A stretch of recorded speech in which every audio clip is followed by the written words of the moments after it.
That afternoon, in one of the most expensive mansions in all of Seoul, the son of Korea's most feared man was crying, and nobody could stop it. Not the nannies, not the doctors, not the man himself. The new maid kept her head down. She moved quietly through the halls. She asked no questions. Nobody paid any attention to her. But that afternoon, she had carried her baby daughter with her to work. And that baby girl heard the crying. She turned toward it. She started to crawl. The whole mansion was loud with that sound, and then it wasn't. One small hand. One small knee. Silence. The Korean Mafia boss stepped into the doorway. He looked at his son. He looked at the maid's daughter. He looked at the maid. Something moved across his face that no one who worked for him had ever seen before. He had one question, and the answer to that question was going to change everything. Before we go any further, if this is your first time on this channel, welcome to Afro-Korean Noir Stories. Hit that subscribe button right now and turn on your bell notification. We drop a brand new story every single week and you do not want to miss a single one. Now, let's get into it. The address on the offer letter was in a clean part of the city. Ella Osei arrived at that address on a Tuesday morning, suitcase in hand, dream intact, heart full of 2 years of saved money and hard work, and a kind of stubborn hope that nobody had been able to take from her yet. She pushed open the door and walked into an empty room, peeling paint on the walls, a single light blinking at the ceiling. No desk, no chairs, no receptionist with a professional smile, no orientation, no company, nothing. They had taken her passport at the airport. Standard procedure, they said. She'd get it back at orientation.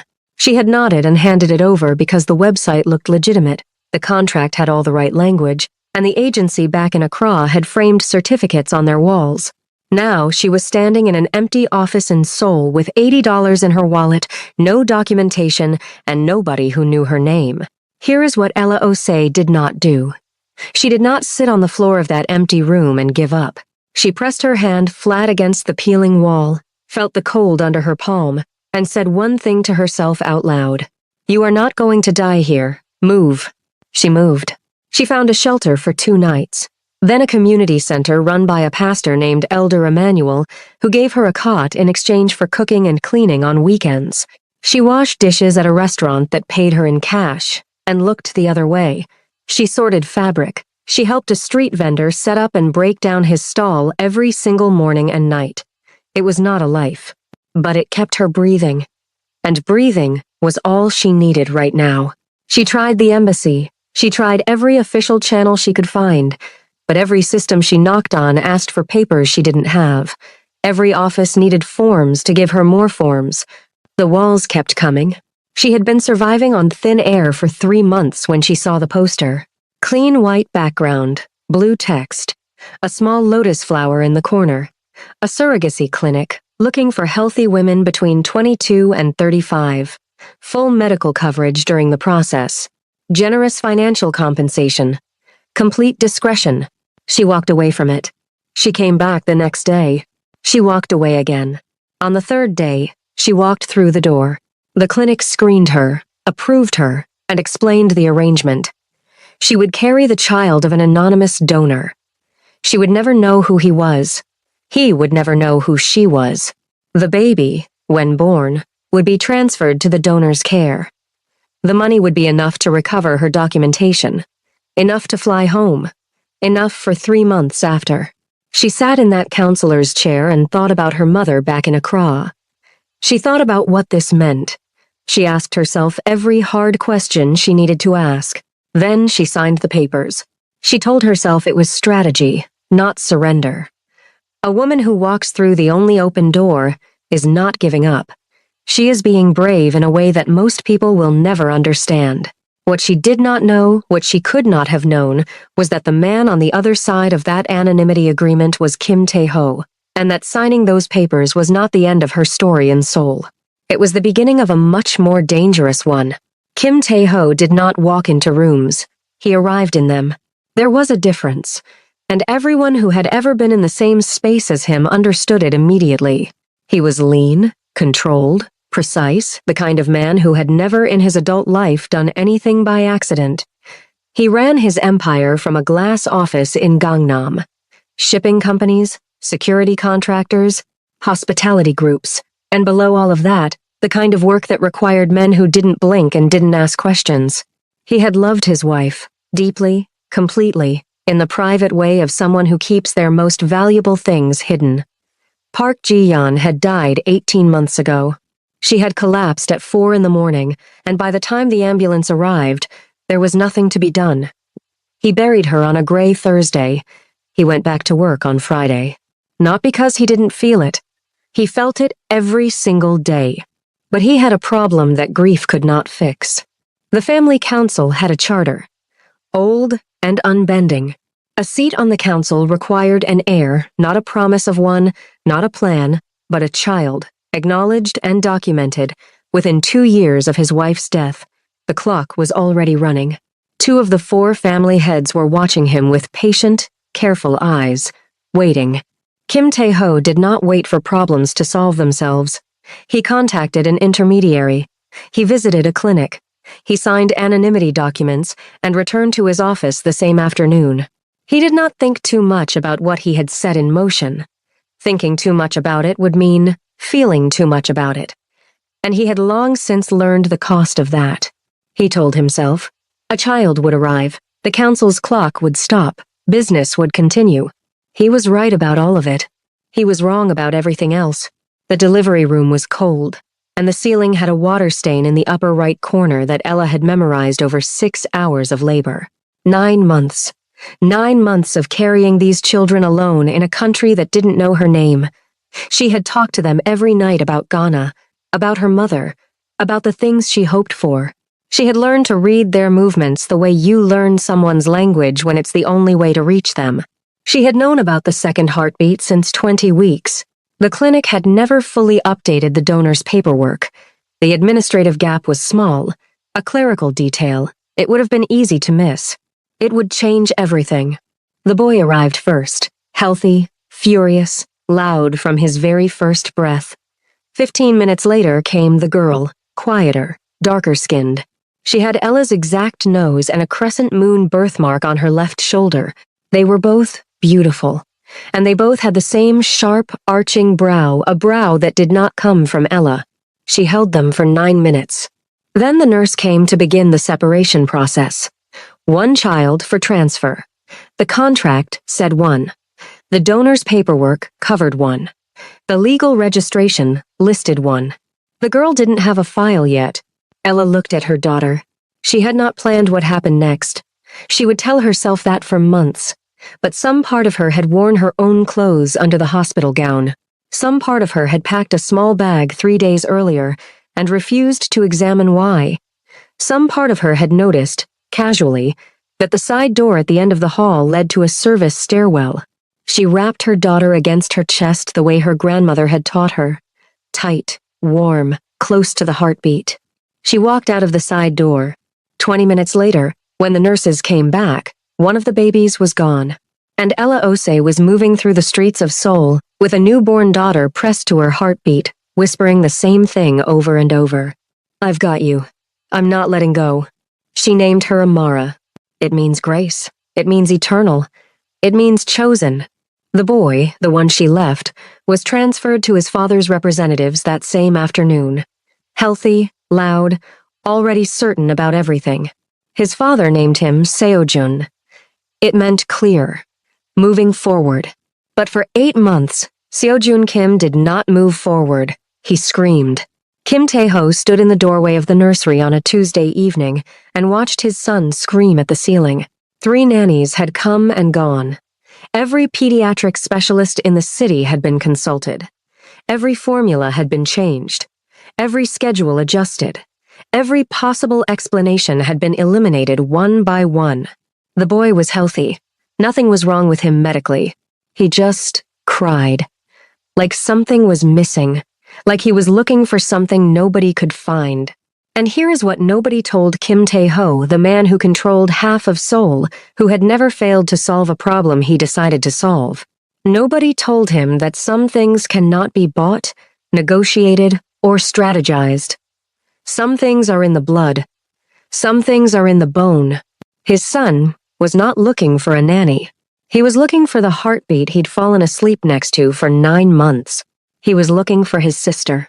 The pediatrician finally said it carefully. A nursing mother might help.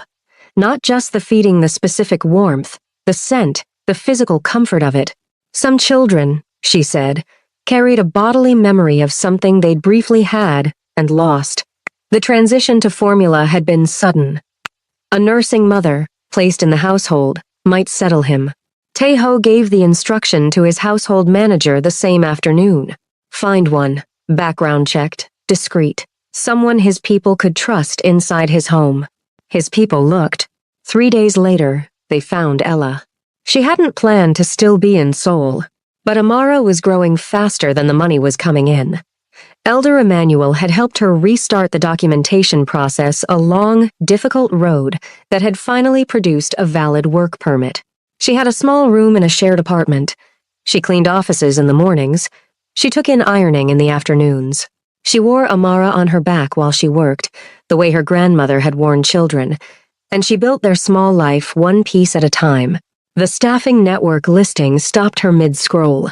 Live-in position. Nursing mother and domestic staff. A household in Hanam-dong, one of the wealthiest neighborhoods in Seoul. The compensation was triple what she was currently earning across both jobs. Her daughter could live with her on site. Medical benefits included. She accepted the same day. She used her middle name on the contract, the way she always did for professional work in Korea, Grace Ose. The household manager who screened her was a precise woman named Director O who checked everything and communicated nothing. Ella passed every check. She was given a move-in date. She did not learn who she worked for until her second morning in the mansion. She was in the nursery, arranging the feeding schedule, when she looked up and saw a name framed above the service entrance. Kim Tae-ho. She stood in front of that name and did not move for a long time. She knew that name.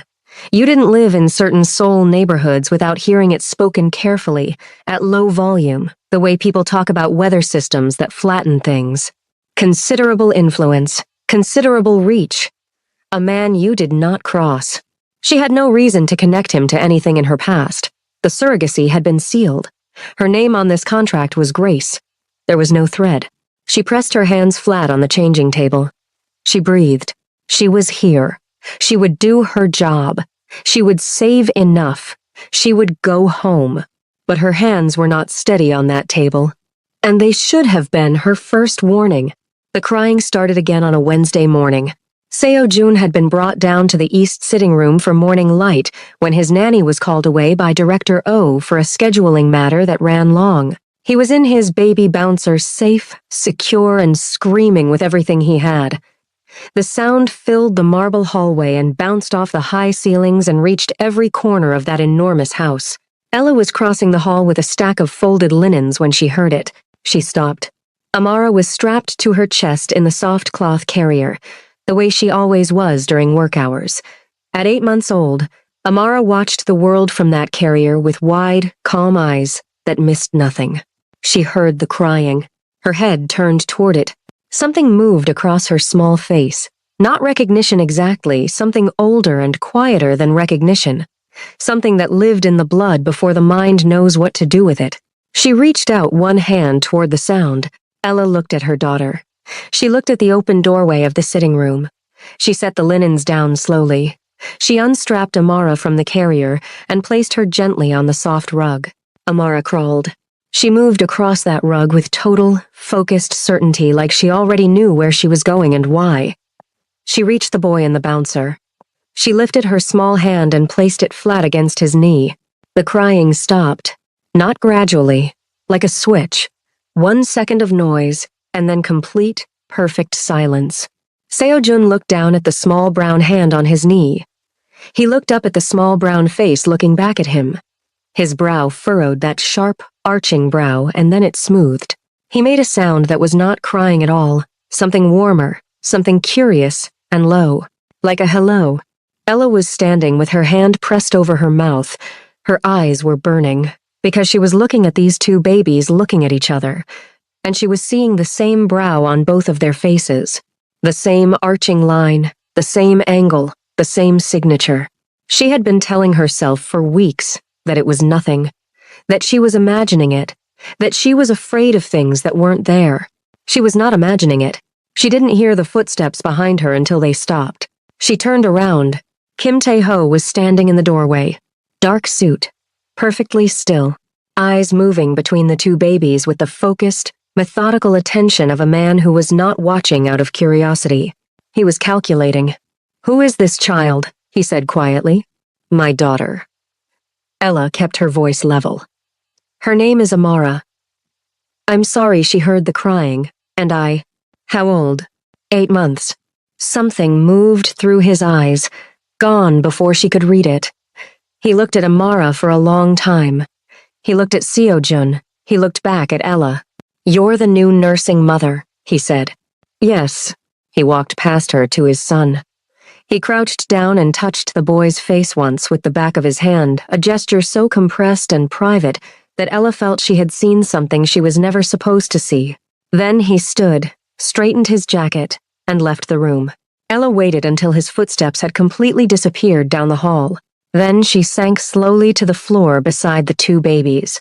She sat with her knees to her chest and both hands in her lap and her eyes on these two children who had found each other, without anyone arranging it, without anyone knowing, without anyone understanding why. She understood why, and that was the most terrifying thing in the world. He gave the order that evening. Min Seok, a former intelligence analyst who handled sensitive matters without developing opinions about them, was given a single task: obtain a DNA sample from the nursing mother and her child. Compare both profiles against Seo-jun's. Private laboratory, highest discretion. Results to his personal terminal, only. Min Seok asked no questions. Obtaining the samples was simple. A cup from the kitchen. A brush handle from the nursery laundry. Things people leave behind without thinking. Things a man like Tae-ho had always known to look for. The results came back on a Friday afternoon. He read the report twice. Then he sat completely alone in his office for 4 hours and did not call anyone. The two children, Kim Seo-jun and the child recorded as Amara Osei, shared 50% of their genetic material on the paternal side. Both were his biological children. They were twins. He had twins. He had a son who had been screaming for 8 months, and a daughter who had crawled across a rug and stopped him with one hand. She had been living in a shared apartment in Mapo. She had been carried through the streets of Seoul strapped to a young woman's chest. She had come into his home through a staffing network and crawled into his sitting room, and he had been one hallway away. He did not call the clinic. Not yet. He called his lawyer. And then he did something that surprised even himself. He did not storm the kitchen. He did not summon the maid immediately. He did not make the fast, furious move that his reputation would have predicted. He waited. He prepared himself for a conversation that required something different from power. He was not sure he knew how to have it, but he was going to try. He found her in the kitchen on a Saturday morning. She was alone. The babies were in the nursery. The morning light came through the wide window above the sink and caught the steam rising from a pot on the stove. The kitchen smelled of ginger and something warm. She was moving efficiently between the counter and the stove, her locks pinned up, still in her work headscarf. She didn't hear him come in. He sat down at the kitchen table. She turned and saw him. She went very still. He placed a folder on the center of the table. She looked at it. She did not open it. "Please," he said. She opened the folder. She read the first page. The paper made a small sound as she set it down, and after that the kitchen was completely quiet, except for the pot on the stove and the sound of a bird somewhere outside the window. "Tell me what happened," he said. "Not to threaten you, not to punish you. I need to understand." She looked at him. "You already know." "I know the result," he said. "I don't know the reason." She placed her hands flat on the table. She was quiet for a moment, gathering herself, not hiding. Then she told him everything. She told him about the job posting and the empty office. She told him about the shelter and the back room and the $80 she had left when the walls of Seoul closed around her. She told him about the poster with the lotus flower on the lamppost and walking away from it twice and coming back on the third day because it was the only door that was open. She told him about 9 months of carrying his children alone in a country that didn't know her name and talking to them every night because there was no one else to talk to. She told him about the delivery room, the 2 heartbeats, the 9 minutes she held them, the gap in the paperwork that nobody had told her about, the girl who didn't have a file yet. And she told him about the choice. Not the thought-out kind, not the planned kind. The kind that happens in 30 seconds and cannot be undone, and you spend every day after wondering if you were brave or just desperate. And most days you can't tell the difference. I took her because I loved her before she was born, Ella said. Her voice was steady. I knew it was wrong. I knew it then, and I know it now. But I was alone, and I was afraid, and she was right there, and I could not leave her. She paused. I am not asking you to forgive that. I am just telling you the truth. The pot on the stove murmured. The bird outside called twice, and stopped. The morning light moved slowly across the floor. Tejo was quiet for a long time. When you arrived here, he said, when you saw my name, why didn't you leave? I asked myself that every day, she said honestly. The only answer I had was that she had already found him.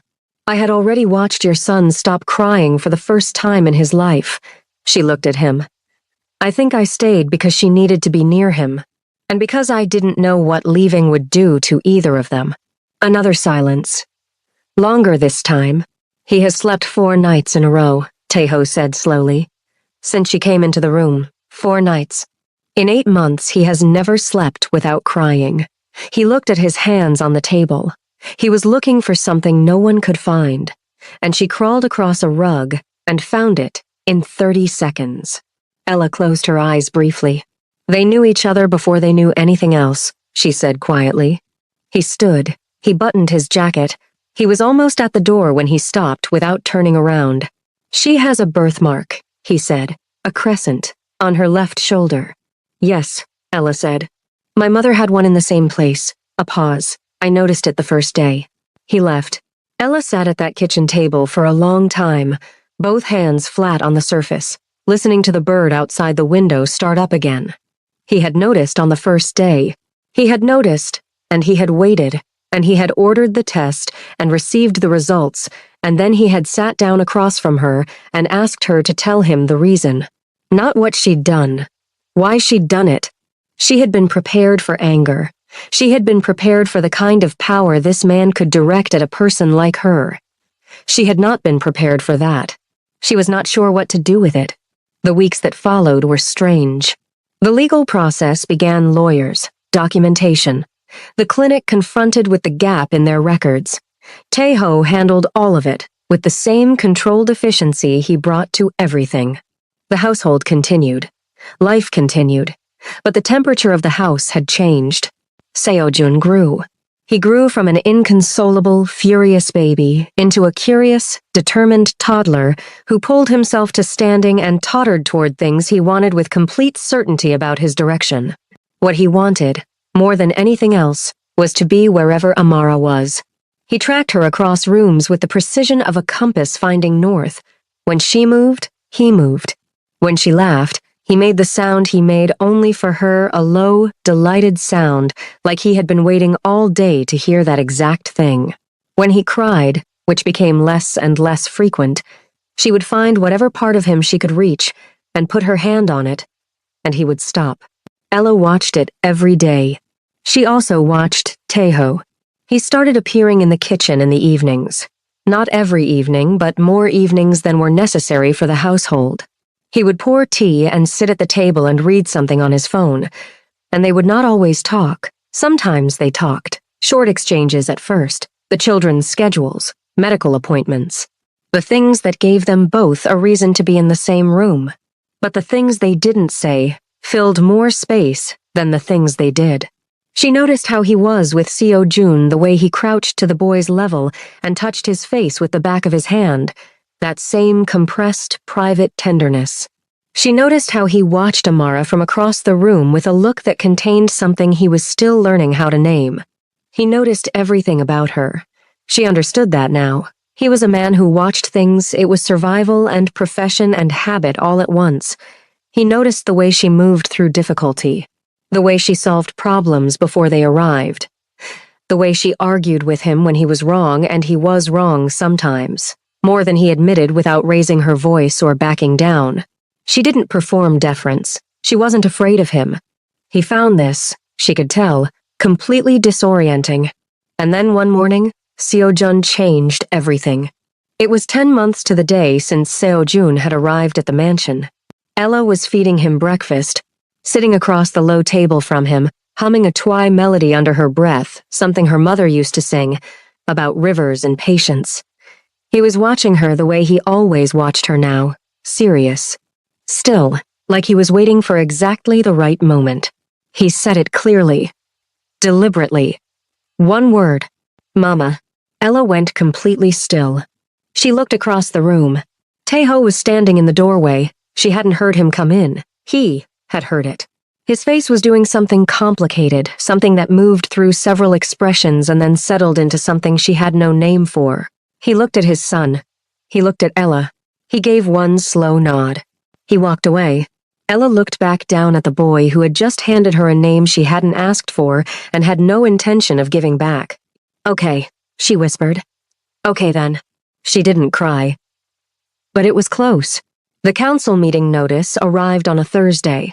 Taeho read it at his desk in Gangnam, with the particular stillness he reserved for things he'd already anticipated. Park Dae-won, the sharpest of the men who had been waiting for him to fail, had found the clinic's records. Not everything, but enough. The delivery log anomaly, a discrepancy in the transfer documentation.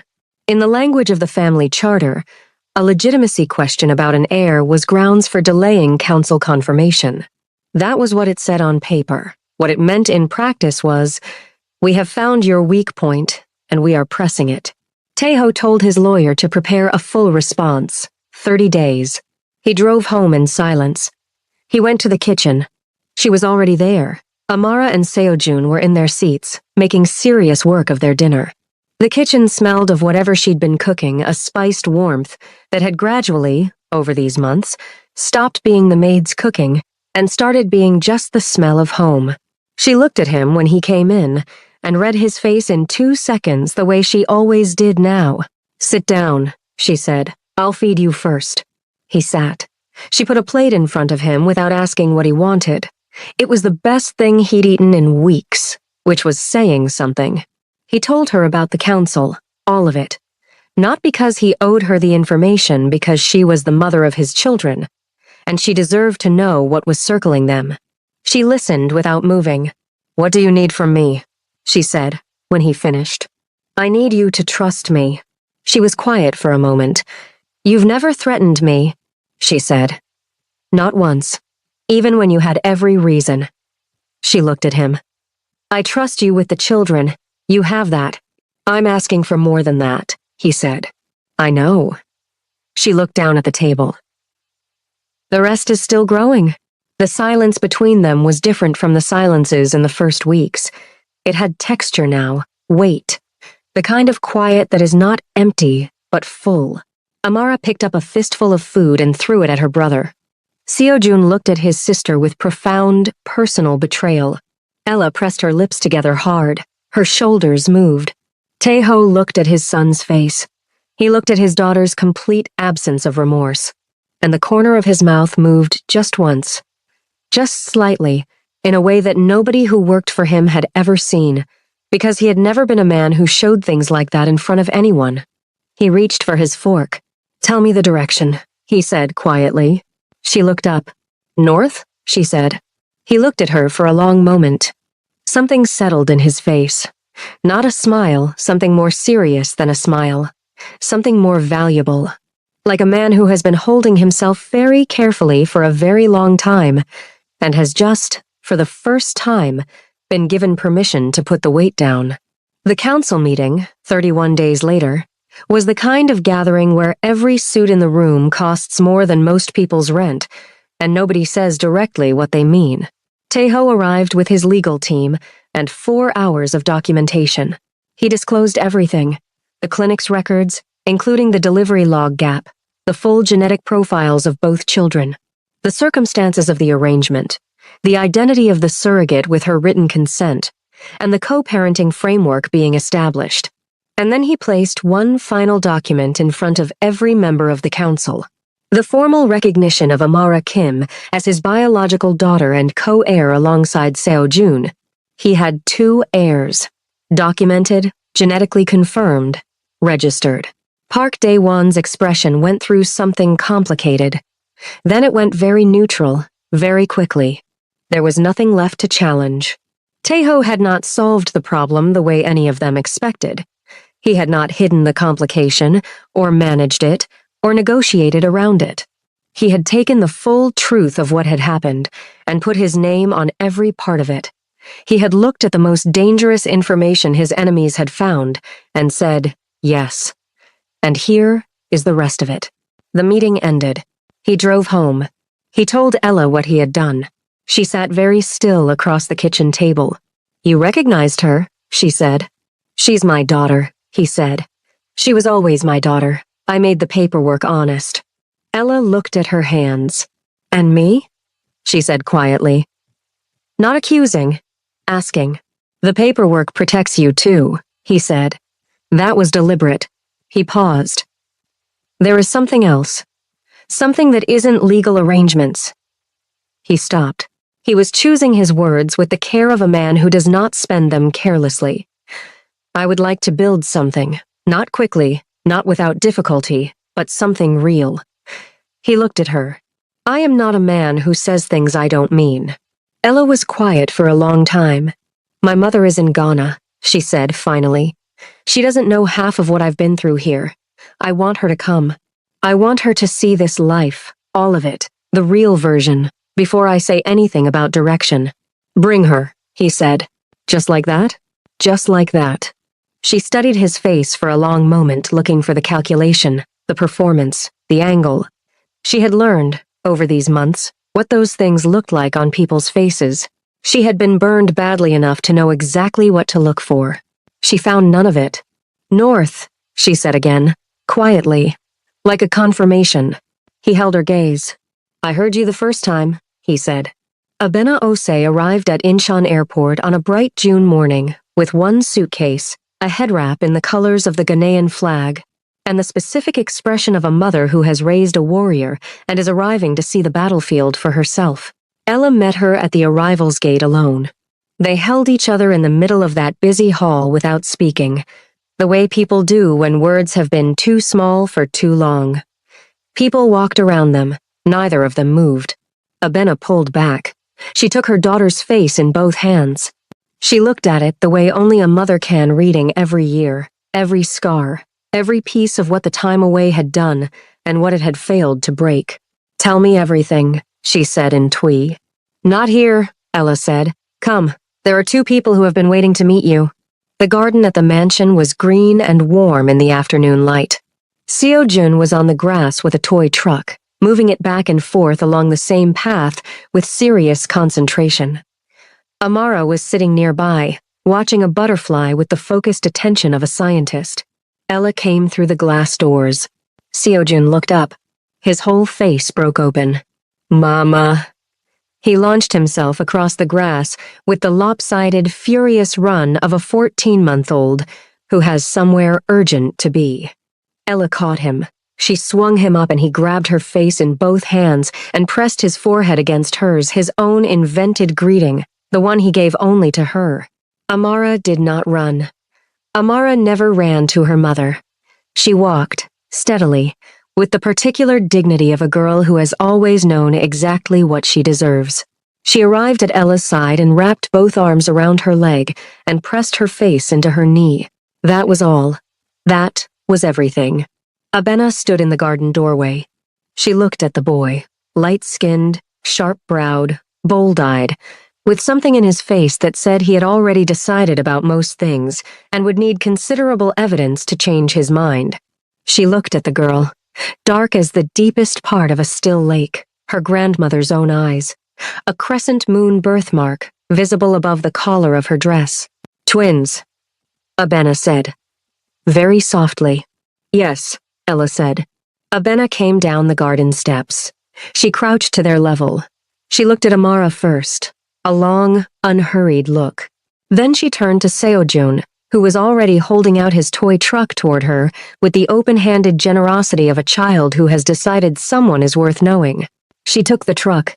She said something to him in Twi, a grandmother's greeting, warm and low. He looked at her with his father's focused attention. Then he leaned forward and patted her hand firmly, 3 times, as if to say, "Yes, we understand each other. Good." Abena stood up. She looked at her daughter. Her eyes were full of something that was not sadness and was not quite joy. It was the specific feeling of a mother who spent years being afraid for her child and is finally, in this moment, being released from that fear. "You've been carrying this alone," she said. "Not anymore," Ella said. Tejo arrived home at 5, as he had said he would. He found them in the living room, Abena on the sofa with both toddlers in her lap, teaching them a clapping game they kept getting wrong. Amara was getting it wrong on purpose. He could tell from the exact angle of her expression, which was her mother's expression. Seo Jun was genuinely trying and failing, and looking at his hands with deep suspicion. Ella was in the armchair, watching with the soft, open look she only wore when she was completely and unguardedly happy. Tejo stood in the doorway. Abena looked up. She studied him the way she studied everything else thoroughly, without performance, without rush. "You are the man," she said, in careful, deliberate English. "I am," he said. "You hurt my daughter," she said. "Not an accusation, a fact on record. The situation hurt her," he said. "I am trying to be the correction." Abena considered this for a long, unhurried moment. Then she looked at Ella. Something passed between them, a full conversation in 1 second. In a language that has no words. Abena looked back at him. "Sit down," she said. "You look like you haven't eaten a proper meal in days." He sat down at the table. Ella got up from the armchair. She went to the kitchen without being asked. She came back with food and set it in front of him. She didn't say anything. She went back to her chair. But before she sat down, she looked at him. Just for a second. Just long enough. He looked back. Neither of them said anything. They didn't need to. The children played on their grandmother's lap. Outside the open window, Seoul moved through its evening enormous and indifferent to most things. But in this house, in this room, something was breathing that had not been breathing before. Something that had arrived without announcement and was taking up space without asking permission. Abena watched her grandchildren. She watched her daughter. She watched the man across the table who was eating what Ella had made, and was very carefully not looking at her daughter again, but was very aware of exactly where she was. She said nothing about any of it. But when she picked up her tea, she was smiling. Later, after the children were asleep, and Abena had retired, and the house had gone quiet, Ella stood at the kitchen window. The city lights spread out below. Seoul at night, gold and blue and relentless. The city that had swallowed her whole and then, somehow, given her back to herself in a shape she hadn't expected. She heard him come in. She didn't turn around. He stood beside her at the window, close enough that she could hear him breathing, not touching. They looked at the city together for a long time. "You're still here," he said finally. "I'm still here," she said. He turned to look at her. She turned to look at him. This close, she could see the things his face did when nobody powerful was watching, the softness underneath the stillness, the tiredness underneath the control. He reached up and tucked a loose lock gently back behind her ear. His hand dropped. He stepped back. "Good night, Ella," he said. "Good night," she said. He left. She turned back to the window. Outside, the city carried on. The lights moved. The traffic breathed, and Ella Ose, who had arrived in Seoul with a stolen dream and built a real one out of the wreckage, who had made one impossible choice and told the truth about it, who had given her son a name he couldn't keep and her daughter a name she could never take back, who had been invisible in this country for so long and was now, finally, unmistakably seen, stood at a window in a house that had become hers and felt, for the first time since that Tuesday morning 2 years ago, completely at peace. Not because everything was perfect, because everything was true. And she put her hand flat against the cool glass, and the city lights played across her fingers, and somewhere down the hall, Amara and Seojun slept in the same room the way they always slept now, turned toward each other even in their dreams. Two children who had found each other before anyone knew they were looking. The rest, she thought, was just life. And life, she had learned the hard way, was more than enough. If this story moved, you hit that like button right now. That is how we know to keep making stories like this one. Subscribe to Afro-Korean Noir Stories and turn on your notifications so you never miss an upload. We have brand new stories dropping every single week, and every single one of them will keep you up past your bedtime. Drop a comment below and tell me at what moment did you realize those two babies were twins. I want to read every single one of your answers. And share this story with someone who needs a good cry and a better ending tonight. See you in the next one.